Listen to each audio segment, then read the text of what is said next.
Hello, and welcome to Palisade Corporation's webcast, Refining the Business Case for Sustainable Energy Projects Using At-Risk and PrecisionTree, a biofuel plant case study, presented by Scott Mongeau of Biomatica.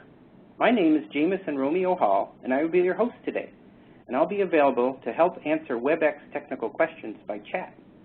If you experience technical difficulties joining this WebEx session, please dial 1-866-229-3239. At this time, all attendees are in a listen-only mode. Please note that as an attendee, you are part of a larger audience today. The attendee list is suppressed to maintain attendee privacy. We will be holding a Q&A session at the conclusion of today's presentation. You may ask an online question anytime throughout the presentation today by clicking on the question mark icon or the chat icon located on the floating toolbar. I would also encourage you to visit our website and sign up for a free trial download of our software, including our lead products, At-Risk, and the Decision Tool Suite. We invite you to sit back and relax and enjoy today's presentation. In a moment, Scott, you have the presenter ball.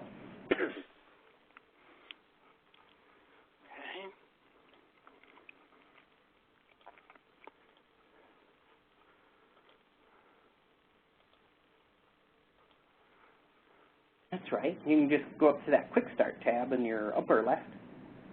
Okay. Yep. All right. Okay.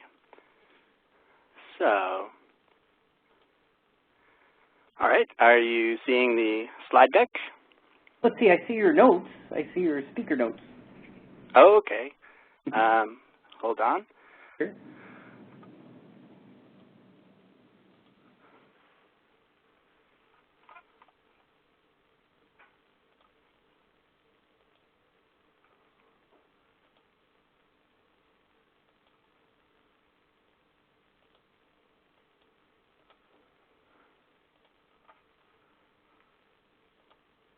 Okay. Looks good. Is that Yep. Okay. All right. Hold on. Yeah. Well, thank you, everyone, and I appreciate you signing up for this webcast here. Thank you, Jamison, for setting things up. This is a repeat of a presentation that was given in March of 2011 at the Palisade EMA, that's the European, Middle East, and Africa region for Palisade, and the conference was held in Amsterdam. It generated a lot of positive feedback and interest, and indeed it's quite a timely topic. So I'm happy to re-present this for this web audience. By way of introducing the agenda, I want to recognize that there are many interests amongst the people who are calling in today. We have, beyond people who are interested in the Palisade software suite, we likely have people from the energy industry, petroleum, biofuel, wind energy, and perhaps more generally, people who are interested in sustainability initiatives and projects, which is otherwise the overarching theme of today's presentation. What I'll be doing today is espousing a structured process for conducting integrated risk analysis for sustainability projects. The tool suite that we'll be using to drive that process is the Palisade Decision Tool Suite. For those of you who may be new to Palisade, there's a wealth of information on the Palisade website at palisade.com. So I invite you to go there and take a look. For those of you who are less familiar with Palisade, the important thing to understand is that it is a powerful analytical tool suite that plugs into Microsoft Excel and allows you to conduct in-depth risk and decision analysis.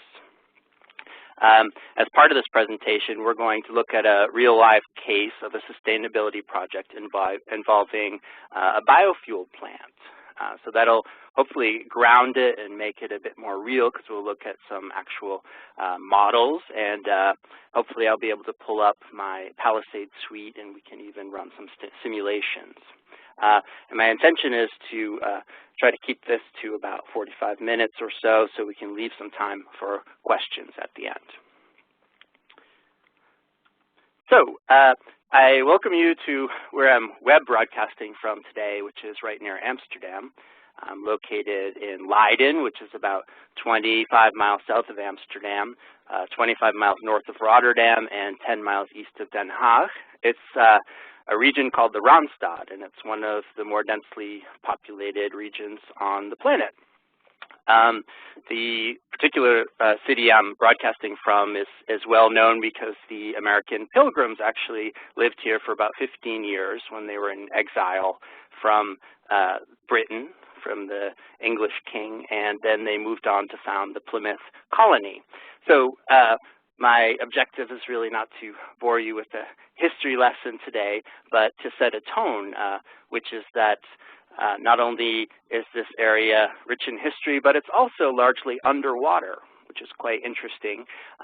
This Randstad area, about 7 million people, is anywhere from about 10 feet to 20 feet under sea level, protected by a large range of sea dikes and a very intricate system of water pumping. Now, the intention really is to set this up as an introduction to the topic of sustainability projects, because not only are we under sea level here, but the Dutch are well known as being very prolific business people and global traders. In fact, historically, I think there's a case to be made that the Dutch were the original globalizers and kicked off globalization in the 1600s with the Dutch East India Company, which was founded in Amsterdam. And that really kicked off global trade, which is they had developed a very prolific sea trading route with the East Indies and India and Indonesia to bring spices to Europe. And not only that, it led to a lot of financial innovations, the composition of the first stock market, the invention of financial derivatives, futures and options, and other types of financial innovations such as perpetuities. So this is very much in the background of what we're going to talk about today. And in particular, I think it also sets a tone, which is you can see from the cartoon in the below right that this topic of sustainability can quickly become political and controversial, but the intention really is to make an argument today that sustainability projects can be profitable. Indeed, the Dutch themselves are interested in keeping their country dry, but they're also very interested in making money. So the intention of this project is to look at sustainability projects in terms of how they can be made profitable using deep analytics. So myself, I'm not going to go into too much detail. You can see my details on LinkedIn, and I invite you to connect with me if you are in a similar industry and want to exchange information.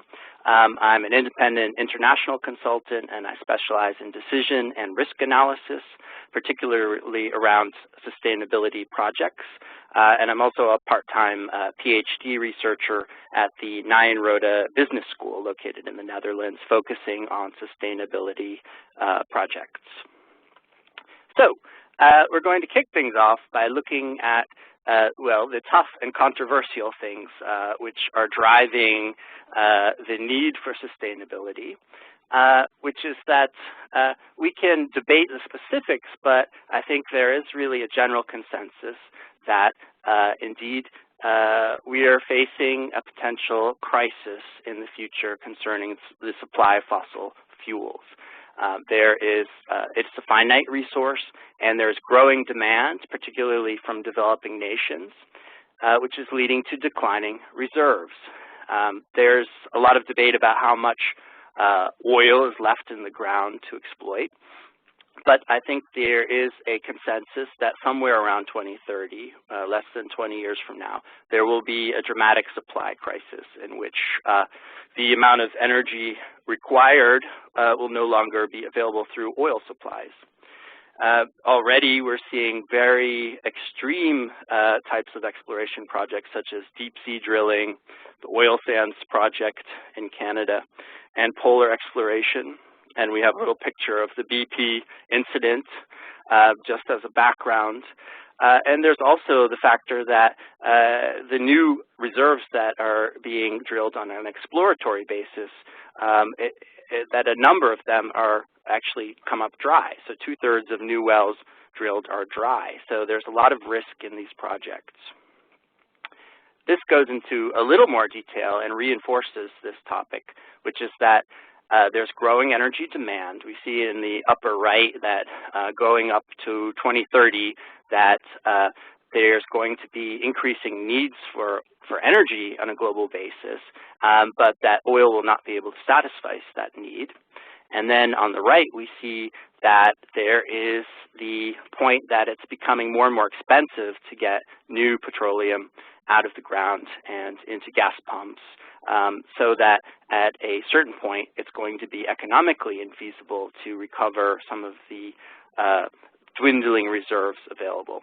So this culminates in the diagram at the bottom of the screen, which shows that of all these sources of oil that around 2020 and going up to 2050, that these reserves are going to be running dry, projecting current world demand, and particularly in the developing world. And there's also the environmental factor, which is we can debate about the reality of global warming, but the scientific evidence is that the parts per million of CO2 has increased dramatically since 1950.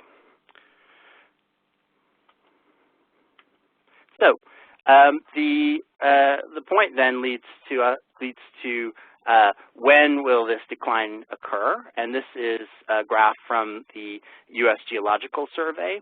And they've done intensive simulation analysis, and the consensus is that around 2037, it's quite likely there will be a precipitous decline in the availability of oil, just because it is these sources are becoming exhausted, and that demand has reached such a peak that it can no longer be satisfied. So a key factor in talking about this oil supply crisis is also the amount of energy it requires to get a new barrel of oil out of the ground, which is the objective is really not to beat up on oil. It's really the success story of the 20th century, which is in 1930, for the cost of 1 barrel of oil, you could drive getting 100 barrels of oil out of the ground. Now the problem is that the easy-to-get reserves have been exhausted, and now looking to the right on this chart, we see that domestic oil as of 2000 is dramatically less productive in terms of the amount of energy it takes to get new oil out of the ground.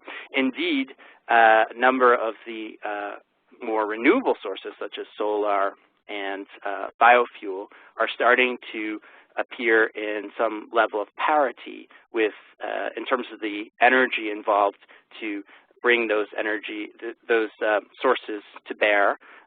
So there is growing a point where there will be an inflection point where it'll be actually more economically feasible to get energy from other sources than oil. So this leads to quite a lot of pressure, and we've all seen in 2011 the results of this pressure, which is when I first gave this presentation, we had Muammar Gaddafi was still running around with his entourage, and well, that's changed quite dramatically, and now we're experiencing quite a lot of political intrigue in Syria and problems in Iran with the oil blockade recently and saber rattling, and we can talk about what the sources of these pressures are, but indeed oil is one of the major pressures because 63% of the world's oil reserves are in the Middle East. Indeed, because the industrialized world depends upon oil, it's actually embedded in the infrastructure. All the food that we eat and the products that we consume have some level of oil surcharge and dependence attached to them. So this has, of course, led to more extreme attempts to get new types of oil out of the ground, and also the interest in finding alternative solutions for oil. Indeed, the oil industry has responded by placing some small bets and starting to become involved with biofuel, for instance. We've seen some recent partnerships, for instance, between Shell and Cosan, which is a Brazilian biofuel company. We've seen BP partner with the U.S. biofuel firm Verenium, and, well, the list goes on, but there's already in the works a number of very cutting-edge projects which involve partnerships with the major petroleum players. So what we're going to do is take a look at how projects such as these can be enhanced in terms of their profitability profile using deep risk analysis using the Palisade toolset. Now, for those of you who may be new to the Palisade toolset, it is a toolkit that provides simulation, sensitivity analysis, optimization, the ability to correlate risks, also econometric analysis, decision tree analysis, which is related to real options analysis, all in a central tool suite that plugs into Excel. So such a tool set can be used on the right to analyze sustainable energy projects in a number of ways. So if we're talking about a biofuel plant, we can look at the processing of the plant and the optimization of the actual technology of the plant. We can also analyze commodity price uncertainty. We can also do cost control analysis using regression, sampling, optimization, and this can be rolled up into integrated NPV, or net present value financial analysis, to make business cases for these types of projects. And an interesting area as well is to use these types of tools for examining R&D investments and to make decisions about R&D projects. I worked actually for a number of years in the pharmaceutical industry, and this was also an approach used to look at which molecules to develop in our pharmaceutical company. I worked at Genentech, and we used it to greenlight or to stop certain molecules from going forward in development. So in the past, it's actually been the petroleum and the pharmaceutical industries that have taken the lead on using these types of tools and these types of procedures to analyze project risk. The thing is that because of Moore's law, now the average desktop is quite capable of doing this type of intensive analysis, so that whereas 10 years ago it might take several weeks or even months to run an intensive simulation, you can now within 10 minutes run very sophisticated analysis using the Palisade tool suite on your desktop. So the upshot is that this type of analysis is now available to a broader range of industries. So in addition to R&D, you can also do simulations associated with commercializing products, or also looking at competition, setting up simulations of competition in a live market. And we'll take a look at some of these examples. Now, as part of this, I advocate a structured process to examine sustainability projects in which there's an attempt made to categorize all the different types of uncertainties associated with a particular sustainable project. And this might include, for instance, what types of processes to employ associated with a particular technology and what those processes or technologies cost. To look at different types of product strategies for companies that are thinking about commercializing a new innovation, to examine what are the potential revenues from that product or those services in terms of the variability and uncertainty, to do revenue forecasting, also to examine what economic factors such as inflation or interest rates might affect the project, and to look at process cost analysis, which is to look at the variability in production with new technologies, and then again to look at R&D planning.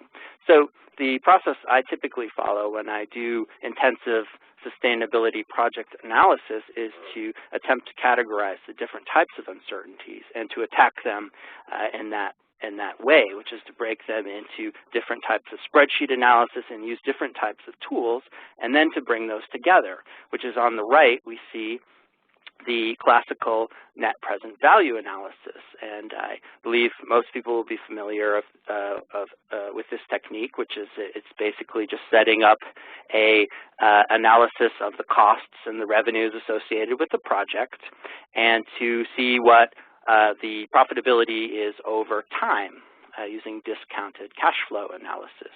Now, the benefit that's offered by the at-risk product in the Palisade suite is that you can then add in uncertainty and variability into the key variables that you're looking at, which allows you then to run simulations. So for instance, if you have 10 key variables that you're uncertain about, you can add in the variability for each one of those and then run that as an aggregate simulation, which will give you a distribution of the possible net present value outcomes of your project.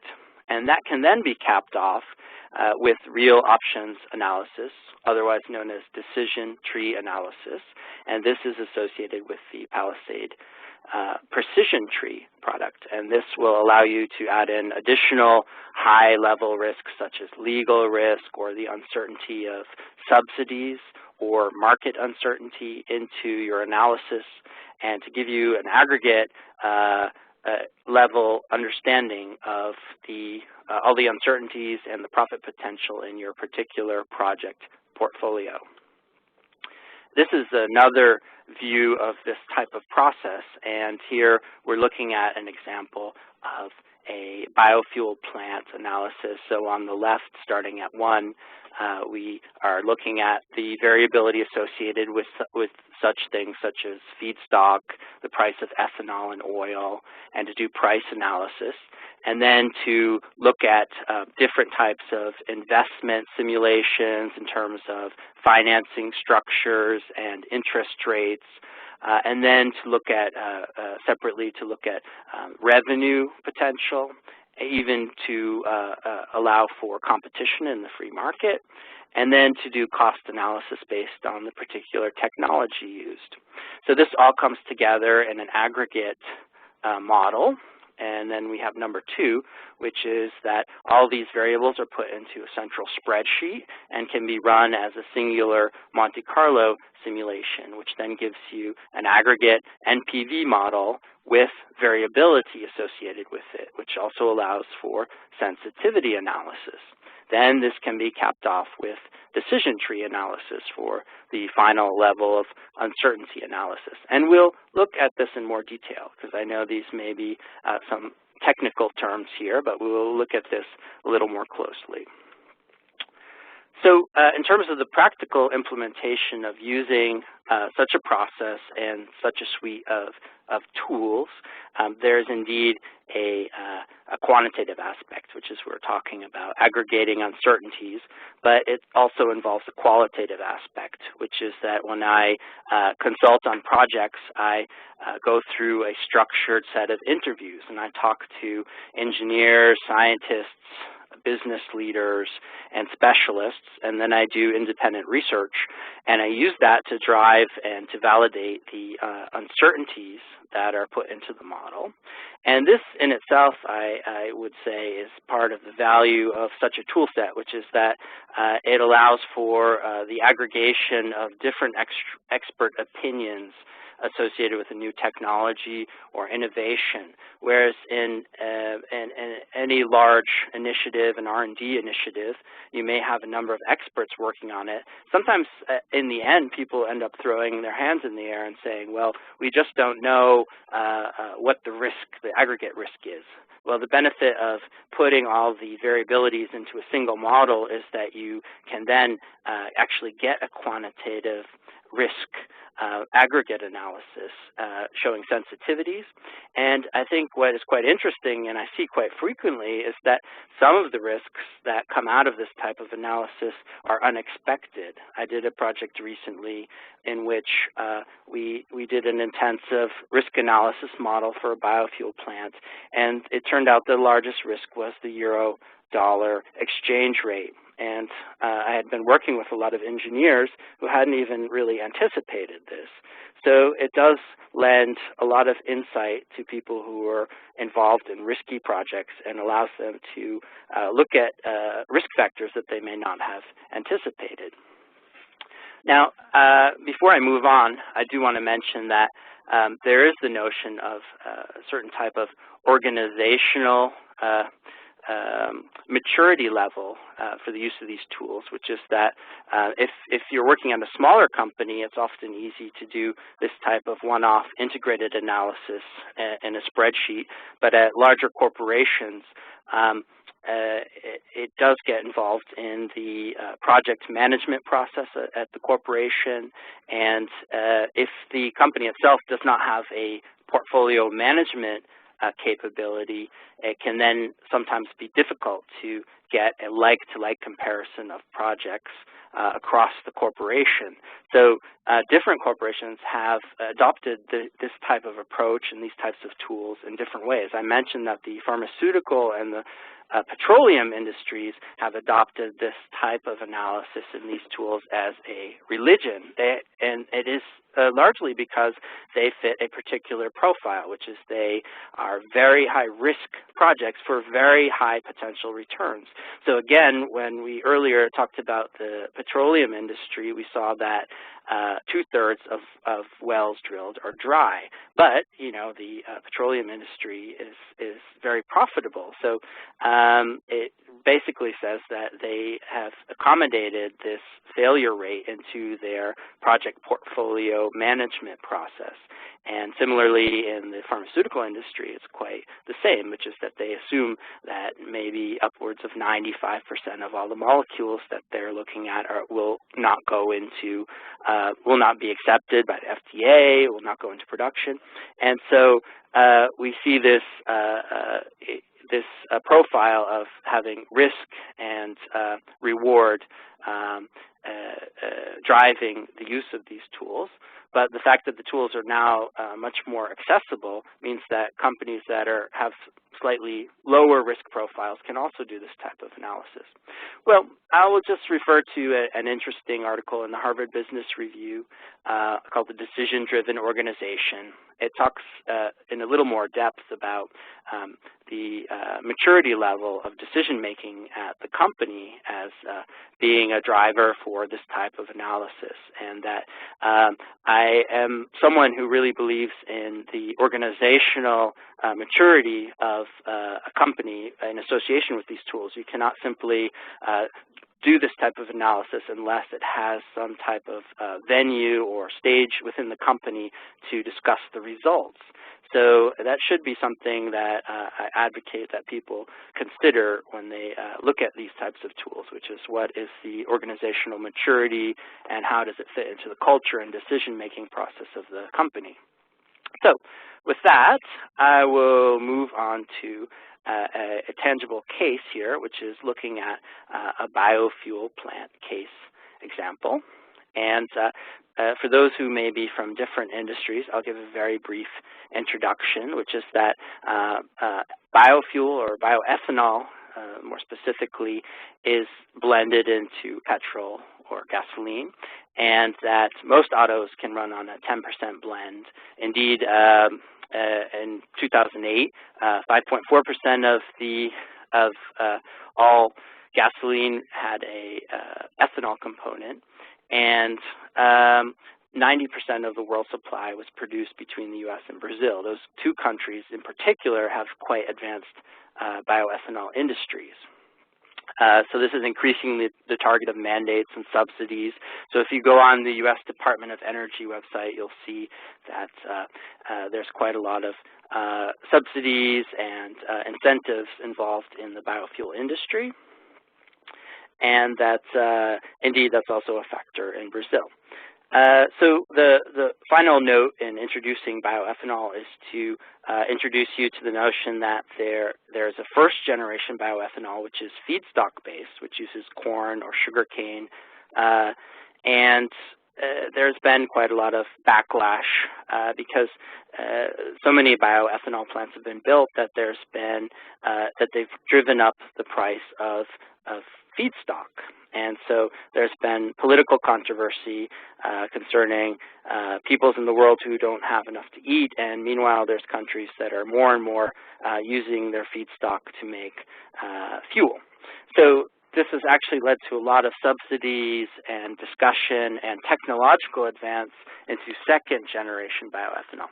And second generation is considered to be involved with the conversion of cellulose into bioethanol. And cellulose is a plant material, a structural component in green plants, and it is inedible by humans. And it's prolific, which is that, we can talk about wood chips or switchgrass. These are all plants that grow rapidly and can be converted into fuel. And this is very much the subject of the latest development of bioethanol, which is to try to press for more and more cellulose-based bioethanol. Now, on the cutting edge, we then have the so-called third-generation bioethanol. I had the privilege of seeing a presentation by Craig Venter and his company located in San Diego, California, and they are actually on the forefront of using genetically altered organisms to directly produce oil. So an example is to actually think of a cell, such as an algae cell, as a factory, and to reprogram its genetics such that it will directly convert sunlight into oil. And so this is very exciting, but still in the lab stages. And it actually, in the lab works, but the problem, I think, is that they're still working on ways to make that commercially viable. So, now, what I've done, actually, is I have put together a working bioethanol plant inside of an Excel spreadsheet and simulation form, which is I broke down all of the stages that are involved in producing bioethanol and looked at the variabilities, the key variabilities in each of those processes, and then use that to do simulations and sensitivity analysis.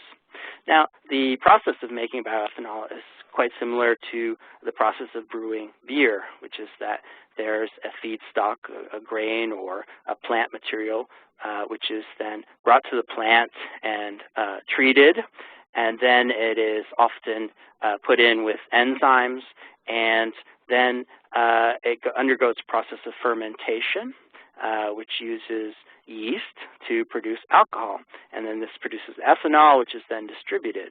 So each one of these steps has uncertainties associated with it in the operating plant, and at the bottom we see some of the key variables that are associated, and those can all be put into an integrated spreadsheet analysis, which will drive a simulation. So this is a picture of the control panel for this virtual bioethanol plant that I have, and it basically breaks down the revenues of the plant, the costs of the plant, the production efficiency, which is in particular driven by the yeasts and enzymes that drive the fermentation process, and then some of the ancillary factors, such as how the plant is financed, the cost of the plant, property and equipment, and then it can also include an analysis of subsidies, the generation of co-products, which is that some of these plants can be used to generate things such as electricity from ambient steam and heat, or to generate animal feedstock, for instance, which can be sold on the market, and these give a marginal profit that also adds to the financial picture for such a project. And so at the bottom we see then a lot of these key variables that with uncertainty associated with them that can be put into the spreadsheet, and then that drives the simulation. So what comes out of that in the background then is we have all these different plant profiles that will generate a certain profitability scenario, and we get sensitivities about which of the factors are most important to the profitability of the plant. And a key factor in analyzing bioethanol plants is the cost of the feedstock and then the resulting market price of the ethanol, which is that those are the two key variable inputs. So some intensive econometric analysis goes into looking at the relative cost of the feedstock and then the relative uncertainty in the sale price of the bioethanol when it's processed. So what we get out of this, one of the key pictures is a volatility of the NPV for a project. So what we're looking at here is the results from a 10-year NPV analysis with the terminal value for an operating biofuel plant, given all the factors we've discussed, which is the investment that was put into the plant, the cost of the property, plant and equipment, the operating costs of the plant, the variable costs for the feedstock, and then the variable selling price for the ethanol, which gives a mean distribution for the project as a whole. So in this case, we see in this particular plant that there is an 11.6% chance of a negative NPV and an 88.4% chance of a positive NPV, and in the extreme case, going up to over 285 million, and in the average case, somewhere around 110 million US dollars over the life of the project. We can also get sensitivity analysis.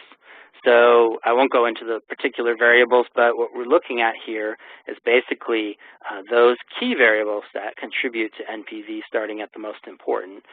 So in this particular case, it's the investment in the R&D that becomes a key sensitivity that drags down the NPV. So to the degree that can be managed and controlled and kept in certain parameters, that adds to the aggregate NPV. Other factors include the cost of ethanol and the cost of feedstock, of course.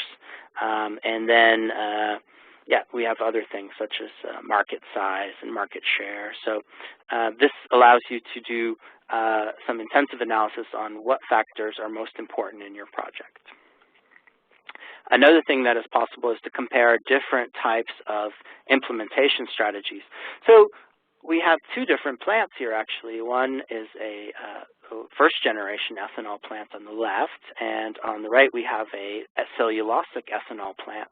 And in this particular analysis, the cellulosic plant, given all the variabilities and the integrated analysis, is slightly more efficient. And it looks like it may be just a small amount on the surface here. So on the left, the scale is indicating the cost for producing 100 gallons of ethanol. So what we're seeing is that about $185 for 100 gallons of bioethanol in the cellulosic plant, and about $190 for 100 gallons in the Wave 1 plant. And it may not sound like a lot, but actually when you blow this up into the life of the project, we're talking about many millions of dollars and tens of millions of dollars of profit upside in those small cost savings.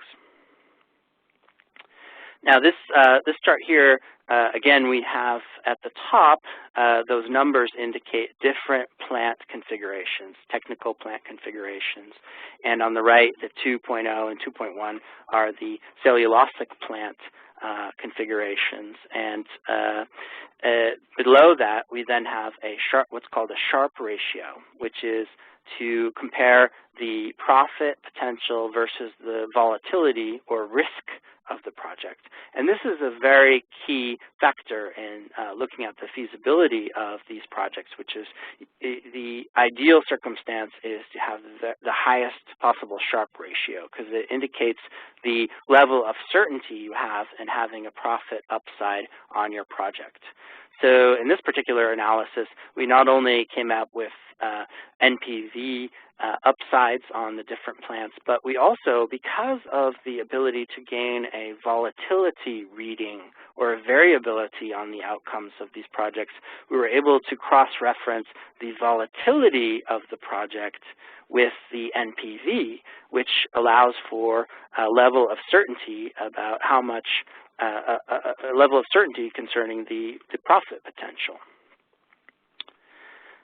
So once the initial plant is designed, one can also do scenarios for creating a portfolio of plants, say different scenarios for rolling out 20 different plants over the course of 15 years, and look at how that will turn out in terms of the investment and the financing and the profit.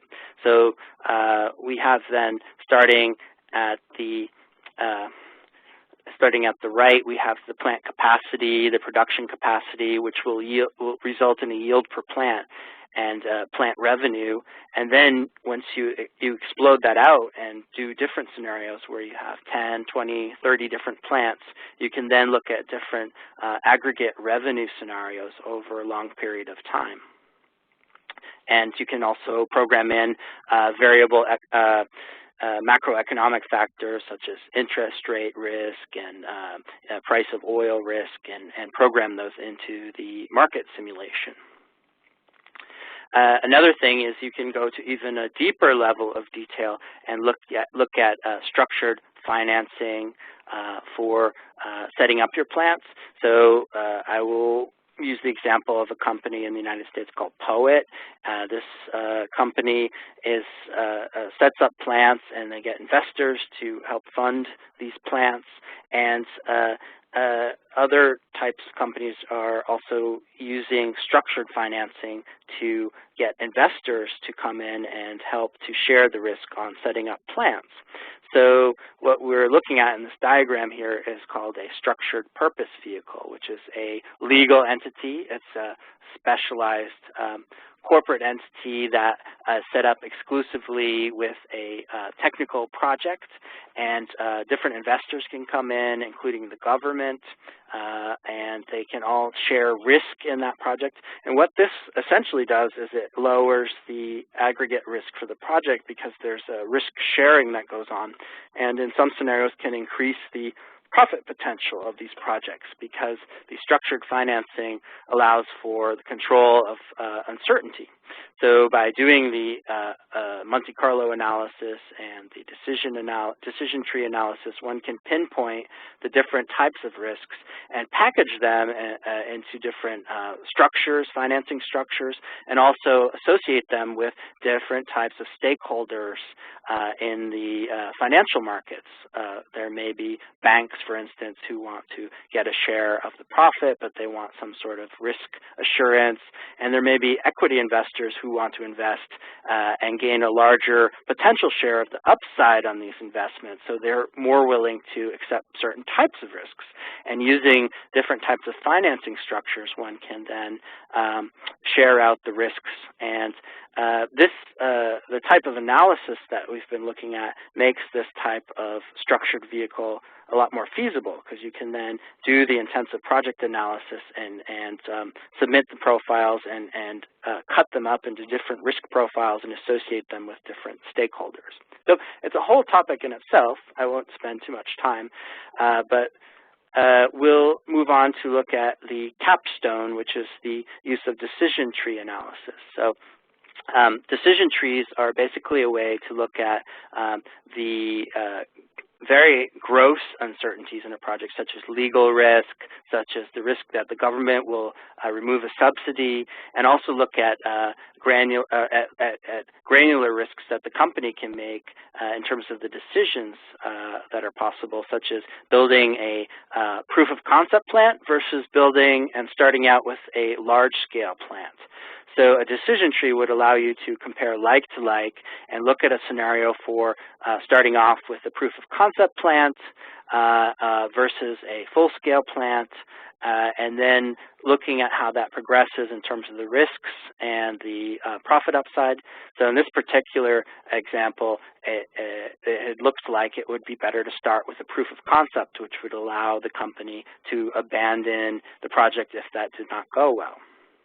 Now, the nice thing about the Palisade suite is that to do this all in a spreadsheet, it will take you many, many hours, days, in fact. And with Palisade, there's the PrecisionTree product, and within 10 minutes, you can set up one of these decision trees and actually link it directly to the outcome of your Monte Carlo simulation. So you have this integrated risk analysis with the financial risks in the Monte Carlo analysis, and then very high-level risks associated with government factors and financing factors in the decision tree to give you very strong guidance on the risks involved in your project. And then this example is looking at beyond an initial plant at the commercialization of several plants and what the profit upside is. And so we're talking very large numbers here. So in some of these scenarios, we're talking of $6 billion for rolling out a number of plants. So by scaling up the ambition in your projects and doing the decision tree analysis, you can then look at very large projects and initiatives and strategic initiatives in a quantitative fashion. So I do want to leave some time for comments and questions, and so go into the conclusion here. Well, we started things out. I explained that I'm here broadcasting from the Netherlands, and there's both an interest in environmental factors, but also there's the Dutch tradition of making money. So we're facing the status quo right now is that the oil industry is continuing forward, and there's a lot of survival thinking and rationing thinking, when in fact we're reaching a point where some of these new technologies associated with biofuel and wind energy and solar energy are reaching a profitable parity potential with the petroleum industry. And I think the onus is on business leaders and innovators to make these strong business cases using intensive analysis to push for the profit potential that's resident in these types of sustainability projects.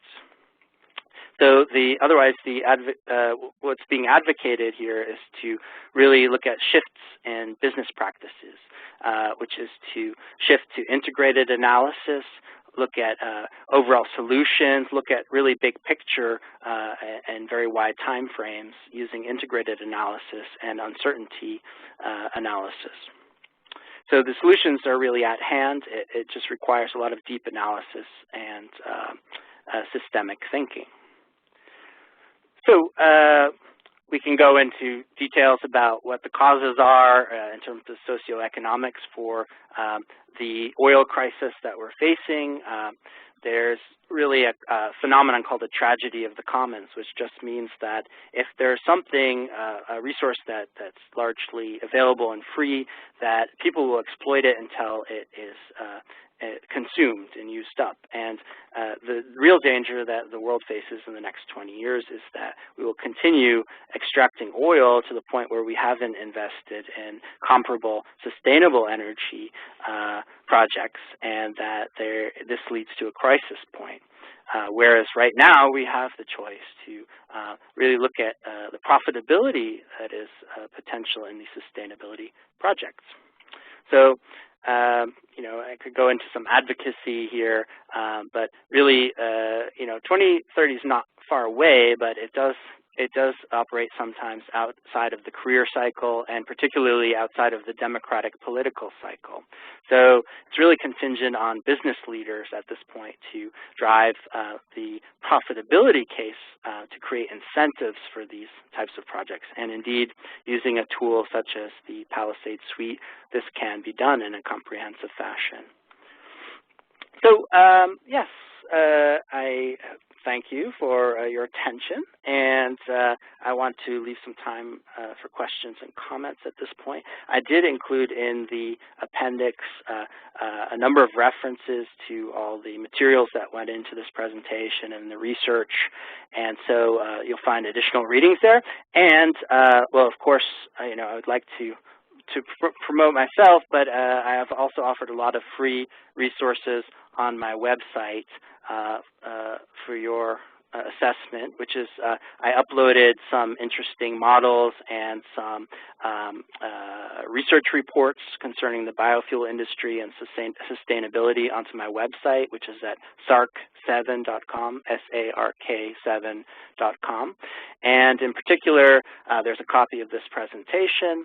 There is a recent article I wrote concerning product pricing for bioethanol products, and there's some examples of econometric analysis using the Palisade suite.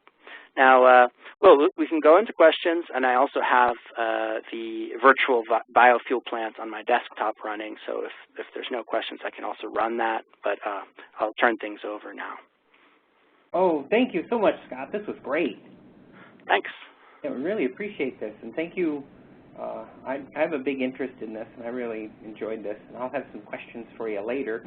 Do we have any other questions out there? I know we have a few in the question panel. Do we have any in the chat panel? I'll answer those first, and then to see the ones in the question panel, I might have to switch over to my desktop. Oh, I see. We have a okay. Yeah, or maybe Scott, if you see a question in your question panel, you could read that back. Yes. I see that there's a question about what's new in Palisade. There's a user who uses Crystal Ball for Monte Carlo simulation. Yes. Well, yes, Crystal Ball is another product for doing Monte Carlo simulation. I will refer principally to the Palisade website, which gives an intensive overview of everything that's available in the Palisade suite. Crystal Ball, indeed, is a powerful solution as well. Crystal Ball was acquired several years ago by Oracle, so you're involved with the Oracle suite and the Oracle company. One thing I do like about Palisade is that they are an independent provider, very accessible, and they're focused on the development of the decision tool suite. And I think the question about the Crystal Ball product is, what is Oracle's dedication to it? I don't know. I don't actually use Crystal Ball, but I do like the fact that Palisade is an independent vendor, and it's a powerful targeted niche product. And that's, yeah, I can't say that I've done a comprehensive cross-analysis between the two, but I imagine there's quite a lot of information on the Palisade website about the differences or potential upside of using Palisade. Oh, thank you for that answer. That was an excellent answer. I mean, we really like working here, so it's I thank you a lot for that answer. We appreciate that. Sure. Oh, could you explain more about this virtual machine that you have on in your desktop? Yes. So what we have here, what we're looking at, is this is sort of a control panel of a virtual operating biofuel plant, and these are all key figures associated with the operating biofuel plant. And this rolls up into an NPV analysis, a net present value analysis.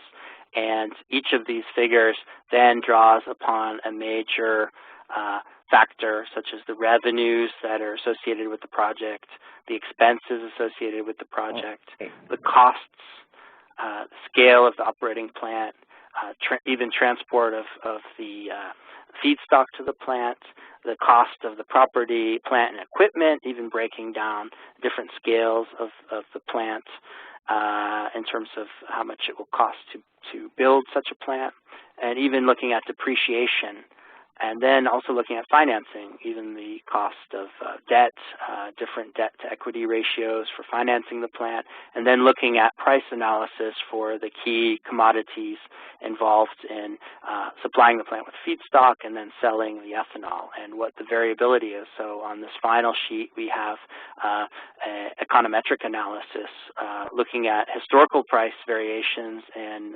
ethanol prices and feedstock prices, and even correlating them, because there is a relationship between their price movements in the market, and then using that to project the profits of the plant into the future. So it's quite a complex and integrated analysis. And again, this would not be possible 10 years ago, but now because of the advancement of computing technology, you can do this on your desktop. Let's see. I see another question here. I too do biofuels and renewable energy simulations. Yes, NPV over 10 years. Oh yes, what are the risks and volatility? What are they meaningful when you get out into 10 years? It's hard enough to account for uncertainty in 1 or 2 years from now, let alone 10 years. Yes, indeed, I can't agree more, but the problem is that this is really the where people throw their hands up in the air and say, well, we just don't know. But the advocacy that I do is really that you can do econometric analysis for commodities, and you can do uncertainty analysis in the productivity of the plant. And when you put those all together, you can get aggregate understandings of what the plant profitability might be. And in particular, I have a background in structured finance.